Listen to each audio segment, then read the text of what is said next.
마가의 생. 마가는 북부 아프리카의 폰타폴리스에 위치한 구레네에서 예수님보다 15년쯤 늦게 로마의 시민으로 출생했다. 그의 아버지는 아리스토폴스라는 로마인이었고 어머니는 마리아라는 이름을 가진 경건한 유대인이었으며 그가 아직 어렸을 때 그곳의 토착민인 버버족의 약탈을 피해서 마가의 부모는 친척들과 함께 갈릴리 지방으로 이주해왔다. 그들은 갈릴리의 가나에 정착하게 되었고 마가의 아버지는 그곳에서 곧 세상을 떠났다. 그리고 마가의 아버지의 친척 중 한 여자와 결혼한 베드로는 마가를 자신의 친아들처럼 사랑하며 돌봐주었다. 마가의 어머니는 예수님을 따르며 말씀 듣기를 좋아했으며 함께 다니는 그 제자들을 위해 기쁜 마음으로 봉사하였다. 마가는 어머니를 따라서 가나의 혼인잔치에 갔을 때 예수님께서 처음으로 베푸신 기적, 물이 포도주로 변하는 일을 목격하면서 호기심에 가득 차서 예수님을 따르게 되었다. 마가와 어머니는 예루살렘 성 안에서 비교적 부유한 북쪽 지방에서 하녀와 함께 큰 저택에서 살고 있었으며 어머니는 예수님과 제자들을 집에 초대해서 즐거운 마음으로 식사 대접을 하기도 하였다. 마가는 신앙심 깊은 어머니의 교훈을 받으며 당시 사회의 법률과 문화에 대해서 공부하기를 좋아하였다. 그는 예수님의 12 제자에 속하지는 않았지만 그래도 예수님 일행을 따라다니기를 좋아했으며 예수님이 70인을 따로 세워서 둘씩 짝지어 마을로 가서 전도하게 했을 때에도 마가는 그 중에 포함되어서 전도 활동을 하기도 하였다. 제자들이 유월절 준비에 대해서 물었을 때 예수님은 이렇게 말씀하셨다. 성내로 들어가라. 그리하면 물 한 동이를 가지고 가는 사람을 만나리니 그를 따라가서 이렇게 말씀하시면서 마가의 집으로 가실 것을 말씀하셨다. 이날 마가는 물을 겨러 가서 유월절 음식 준비를 하는 어머니를 돕고 있었으며 예수님과 제자들은 바로 마가의 2층 다락방에서 유월절 만찬과 성찬식을 갖게 된 것이다. 자기 방에서 자고 있던 마가는 예수님 일행이 다락방을 내려와서 나가는 소리에 잠이 깨고 호기심에 가득 차서 덮고자 하던 뱃이불을 몸에 두르고 멀리서 따라갔다. 그는 가룟 유다와 함께 온 무리들이 예수님을 체포할 때 베드로가 칼을 들어 대제사장의 종 말고의 귀를 잘라내는 것을 직접 목격하였으며 제자들이 모두 다 예수를 버리고 도망갈 때에도 멀리서 예수님의 뒤를 따라갔다.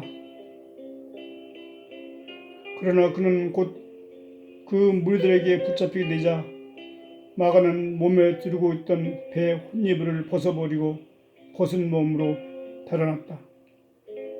그때 그의 나이는 18세였다. 예수님의 제자로 선택되기에는 너무 어린 나이였지만 그러나 그는 깊은 신앙심을 가진 베드로와 다른 제자들을 따르며 신앙생활을 익히게 되었다. 예수님이 돌아가신 후 제자들이 모두 두려움에 떨며 마가의 다락방에서 문을 닫아두고 있을 그때 부활하신 예수님이 그들에게 나타나셨다. 너에게 평강이 있을지어다 하면서 손과 옆구리를 보이시니 제자들이 주를 보고 기뻐하였다. 그 후 오순절에 성령 강림을 체험한 후 베드로가 많은 군중에게 행한 설교를 듣고 나서 마가도 3천여 명과 함께 세례를 받았다. 헤롯 왕이 요한의 형제 야고보를 칼로 죽이고 베드로를 체포해서 6월절이 지난 후 처형하려고 옥에 가둬두었지만 그날 밤에 하나님의 도우심으로 밖으로 나온 베드로는 성도들이 모여 기도하는 마가의 집으로 달려갔다. 마가의 집은 어려움이 있을 때마다 성도들이 모여 기도하는 집이었다. 그의 집 하녀인 롯다가 베드로의 음성을 듣고 문을 열어서 모두가 살아서 돌아온 베드로를 보고 기뻐하였으며 하나님께 감사 기도를 드렸다. 그리고 나서 베드로는 예루살렘을 떠났다. 예루살렘을 떠나는 베드로는 안디옥을 거쳐서 소아시아의 본도, 갈라디아, 갑바도기아 그리고 비두니아를 여행하면서 복음을 전하였다. 그 후 베드로는 로마의 클라우디아 황제 2년, 즉 서기 42년에 로마의 시민이었던 마가를 통역관으로 삼고 또 실바와 함께 로마에 가서 하나님 말씀을 전하였다. 마가는 이때 로마 사람들에게 베드로의 설교를 통역하면서 수없이 많이 들었던 베드로의 설교를 기초로 해서 로마에 있는 형제들을 위해 복음서를 쓰게 되었다. 그는 복음서의 내용을 연단순으로 쓰지는 않았지만 또 예수님의 말씀 직접 들어본 경험은 별로 없었지만 곁에서 베드로의 설교를 듣고 비교적 정확하게 복음서에 기록했다. 그리고 이 복음서는 훗날 마태와 누가의 복음서 기록에 많은 도움이 되었다. 서기 43년에 마가는 이 복음서를 들고 북아프리카의 알렉산드리아에 가서 복음을 전했다. 그곳에는 많은 유대인들이 공동체를 이루며 살고 있었기 때문에 하나님은 마가를 그곳에 보내어 말씀을 전하게 하셨던 것이다. 그러나 그 다음에 예루살렘으로부터 기근이 심하다는 소식이 전해지자 마가는 성도들이 모아준 양식을 가지고 예루살렘으로 돌아왔다. 그리고 이때 안디옥에서 사역을 하던 바울과 바나바도 많은 양식을 가지고 와서 서로 만나게 되었으며 잠시 그곳에 머문 후 그들은 다 함께 안디옥에 와서 전도 사역을 함께 하였다. 마가는 근면하고 믿음이 좋은 청년이었다. 또한 어려운 성도들 적극 도와주는 은사가 있었으며 안디옥 교회의 부흥을 위해서 헌신적으로 봉사했다. 안디옥 교회의 성도들은 성령의 지시하심을 받고 바울과 바나바의 머리에 손을 얹고 기도한 후 소아시아 지방으로 전도여행을 떠나 보냈다. 이때 성도들은 헌신적으로 봉사하는 마가의 믿음 생활을 보고 누가와 함께 전도여행에 동참하게 하였다. 이것이 사도 바울의 1차 전도여행이었다. 그러나 이들 일행이 밤빌리아의 버가에 왔을 때 마가는 그들과 헤어져서 홀로 예루살렘으로 돌아가 버렸다. 그는 삼촌인 바나바를 제쳐두고 바울이 자기 마음대로 모든 일을 처리하는 것에 불만이 많았으며 유대인으로서 할례받지 못한 이방인들에게도 전도하는 바울이 마음에 들지 않았다. 또 예루살렘에 혼자 두고 온 어머니가 걱정스러웠기 때문이었다. 이 일로 해서 바울은 주님의 일에 충성스럽지 못한 마가에게 크게 화를 냈고 그 후 예루살렘에 돌아온 마가는 어머니를 만난 후 다시 안디옥에 가서 교회 섬기는 일을 했다. 바울과 바나바는 갈라디아에서 교회를 세우고 2년 동안 복음을 전파한 후 안디옥에 돌아왔다. 얼마가 지난 후 바울은 바나바에게 다시 구브로와 갈라디아에 가서 그들이 어떻게 하고 있는지 살펴보자고 했을 때 바나바는 기꺼이 찬성하면서 그의 조카인 마가를 데리고 가기를 원했다. 그러나 바울은 전에 버가에서 마가가 자기들을 버리고 혼자 예루살렘으로 돌아간 일을 상기시키면서 극렬히 반대했다. 이로 인해서 결국 그들은 갈라서게 되었으며 바울은 실라와 누가와 함께 소아시아의 갈라디아로 떠났고 바나바는 마가를 데리고 배를 타고 구브로에 가서 전도 사역을 하게 되었다. 마가의 성의적인 지주였던 바나바는 구브로에 가서 마가를 위로하며 또 격려하면서 그의 신앙생활을 인도해 나갔다. 그는 늘 이렇게 말했다. 너는 주님의 말씀을 듣기만 하는 자가 되지 말고 실제로 행동에 옮기는 자가 되어야 한다. 이러한 말을 들을 때마다 마가는 부끄러운 자신의 모습을 되돌아보게 되었다. 구브로에서 사역을 하는 동안 마가의 영성이 더욱 자라는 것을 보고 기뻐하면서 바나바는 바울에게 서신을 보내어 바울과 마가의 인간관계가 주님의 말씀 안에서 다시 회복되기를 기원했다.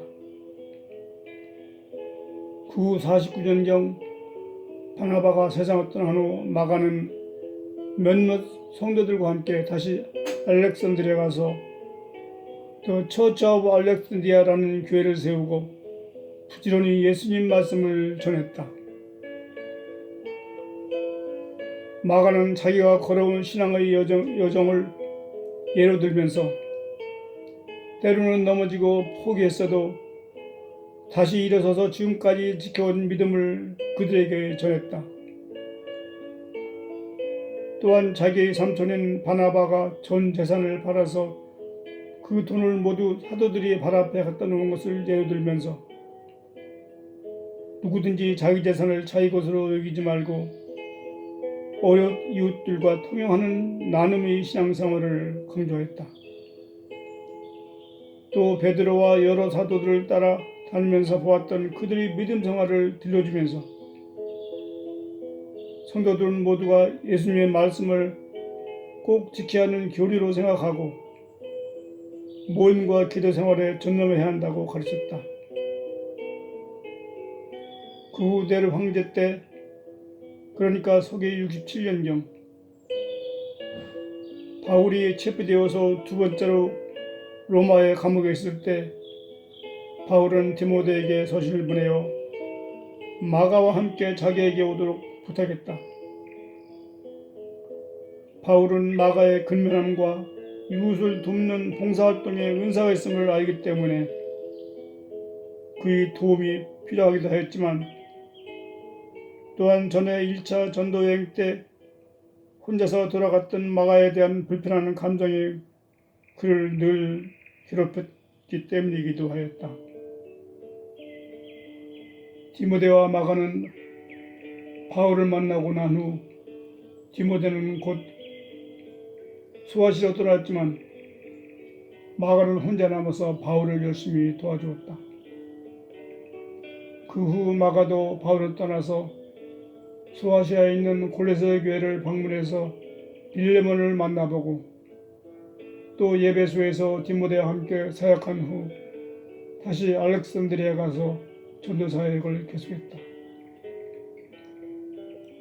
마가는 알렉산드리아에 세운 교회에서 최초의 주교가 되어 헌신적으로 사역하였으며 68년의 이교도들의 횡포로 순교하였다.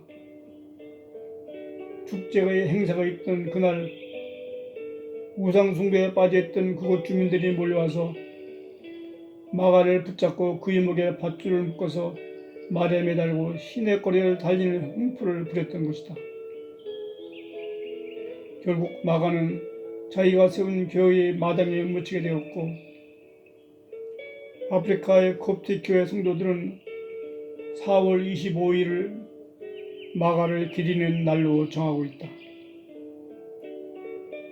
그 후 마가가 세운 교회를 모태로 해서 아프리카에는 The Coptic Orthodox Church, Coptic Catholic Church, 그리고 Greek Orthodox Church of Alexandria와 같은 교회들이 세워졌으며, 이들 교회에서는 마가를 아프리카에 기독교 신앙의 뿌리를 내리게 한 성인으로 추앙하고 있다. 서기 88년 2명의 베니스 상인들이 그의 무덤에서 시신의 일부를 훔쳐갔다. 유럽에서는 성인의 유해가 복을 준다고 믿으며 유해를 숭배하는 잘못된 신앙이 저지른 사건이었다. 그들은 새롭게 산 마르코스 성당을 신축하고 성당 안에 그 유해를 모셨다. 마르코스라는 말은 마가의 또 다른 이름이었다. 그리고 유해의 일부분은 아직도 알렉산드리아의 콥틱 교회에서 모시고 있다. 그런데 성경에는 마가에 대한 기록이 별로 없다. 그는 항상 다른 사람의 등 뒤에서 도와주는 삶을 살았기 때문이다. 바울과 바나바의 사역을 도와주었고, 안디옥 교회의 부흥을 위해서 열심히 일했으며, 또 바울이 말년에는 로마에 가서 그를 도와주었고, 돌아오는 길에는 빌레몬과 디모데를 도와주었다. 성경에 나오는 많은 인물들처럼 사람들 앞에서 이름이 나도록 활동하지는 않았지만, 그에게는 실로 하나님의 상이 클 것이다. 성경은 이렇게 말하고 있다. 내가 줄 상이 내게 있어 각 사람에게 그의 일한 대로 갚아주리라. 또한 그는 봉사하는 자의 모델이었다. 그는 주님의 말씀을 이렇게 기록하고 있다. 너희 중에 누구든지 으뜸이 되고자 하는 자는 모든 사람이 종이 되어야 하리라.